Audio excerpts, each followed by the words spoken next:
Diesel मिळत नसल्याने शेतकऱ्यांनी नागपूर पुणे मुंबई मार्गावर रोखून ठेवला. खामगाव ते जालना दरम्यान ट्रॅक्टर आडवे लावून शेतकऱ्यांचा 1.5 तासापासून रस्ता रोको.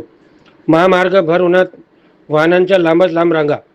बुलढाणा जिल्ह्यात इंधन टंचाईमुळे अक्षरशः वाहनधारक व शेतकरी रस्त्यावर उतरले आहेत.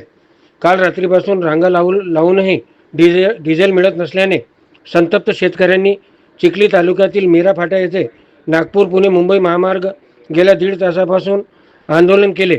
महामार्गावर ट्रॅक्टर आडवे लावून रस्ता रोखून धरला होता. त्यामुळे भर उन्हात महामार्गावर जाणाऱ्या वाहनधारकांचा त्रासात सहन करावा लागला. शेतकऱ्यांना तात्काळ इंधन उपलब्ध करून द्यावे, तसेच कॅन व कंटेनरमध्ये डिझेल देण्यात यावे, अशी मागणी या शेतकऱ्यांची आहे. या रस्ता रोकोमुळे खामगाव जालना दरम्यान वाहतूक विस्कळीत झाली आहे. आक्रमक शेतकरी सरकारी विरोधात घोषणा देत आहेत.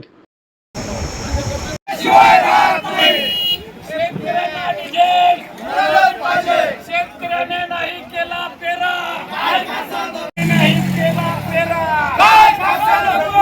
शेतकऱ्याने नाही केला पेरा,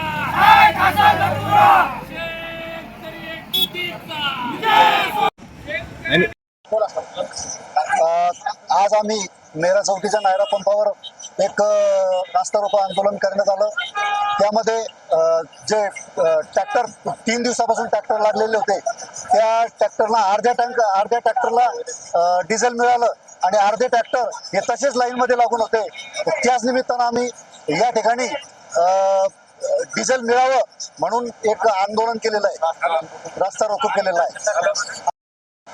तहसीलदार साहेबांनी इथे रस्ता रोको केला असता शब्द दिला की दररोज प्रत्येक पंपाला 2-2 टँकरचा पुरवठा होईल आणि 2-2 टिंटी मारण्याची आजच व्यवस्था करतो. संध्याकाळपर्यंत या पंपावर डिझेल उपलब्ध होईल हा शब्द दिलेला आहे. पण जर हा शब्द 2 दिवसात पाळला नाही तर परत प्रत्येक ठिकाणी पंपाच्या प्रत्येक ठिकाणी रस्ता रोको करण्यात येईल. हा जिल्हाभर रस्ता रोको करण्यात येईल आणि याची संपूर्ण जबाबदारी प्रशासनाची व शासनाची राहील. सायन दैनिक खबरें शाम तक साठी चिखली येथून असलम हिरीवाले तर बुलढाणा येथून अशोक जसवानी.